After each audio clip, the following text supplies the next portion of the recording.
Okay, so here's some optimization videos. We'll start with number 26, and we'll do 27. I might do that on another video because I like to keep these things short. So, let's see here. Let's find the right color. All right.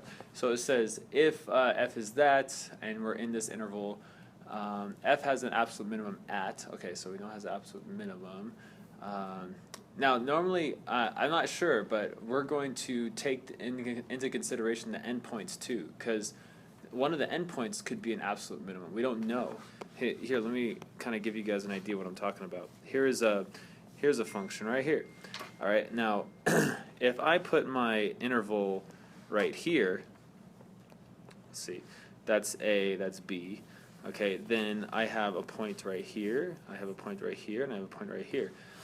These two endpoints are going to be local maximums. And actually, this one looks higher than that one. This one would be the absolute maximum for this interval.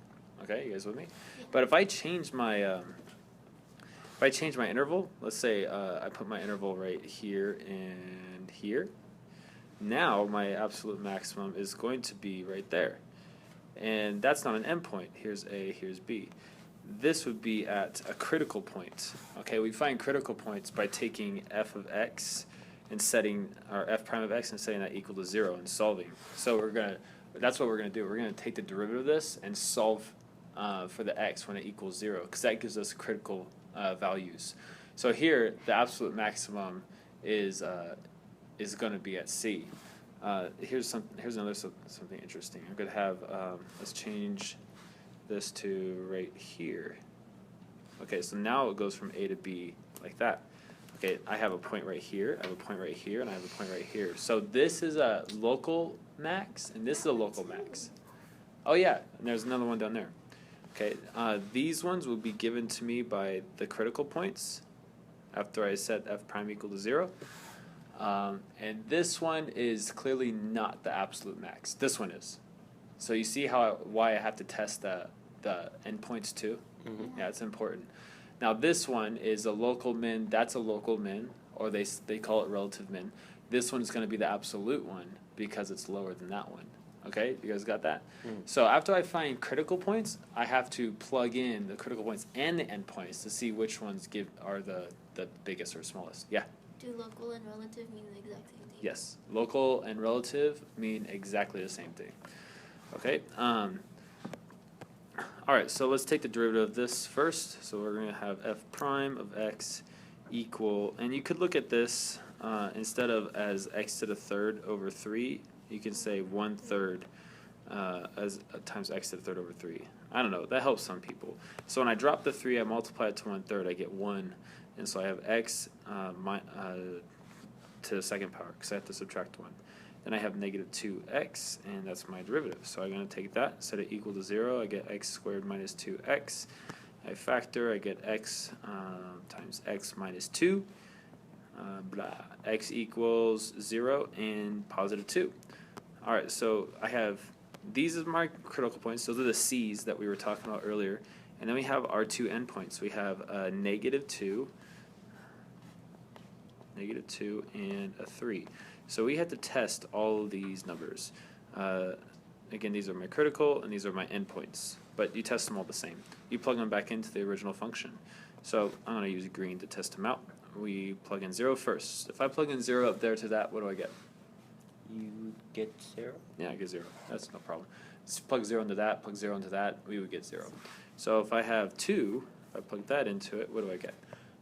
Let's see, let's work it out. We have 2 to the third power divided by 3 minus 2 to the second power. So that would simplify. I would get 8 right here divided by 3, so it would be 8 over 3 minus 4. Let's make common denominators. So I have, this is a 3, this is a 12. I get busy with it. Negative 4 over 3, which is negative 1 and 1/3. I like writing my answers as a mixed number because it helps me graph and allows me to compare it more easily with greater ease. The next one is going to be negative 2. Don't make fun of me. More easily with greater ease. I can't talk. I'm trying to go fast. Minus negative 2 squared. Okay, so we have negative 2 to the third power. That's going to be a negative 8, right? Negative 8. So we have negative 8 over 3.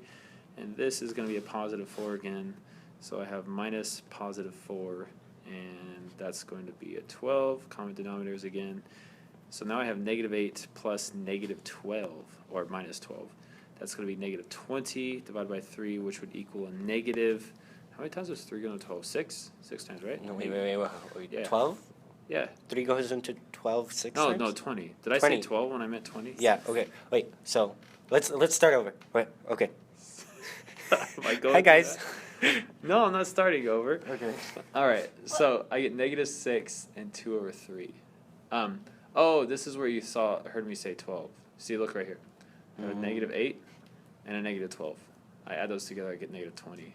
Negative 20 divided by 3 is going to be 6, negative 6, with a remainder of 2 over 3. All right, so I need one more, right? What's the last one? What is it? 3. 3, positive 3. So I get 3 to the third power divided by 3. Oh, that's cute. And then minus 3 to the second power.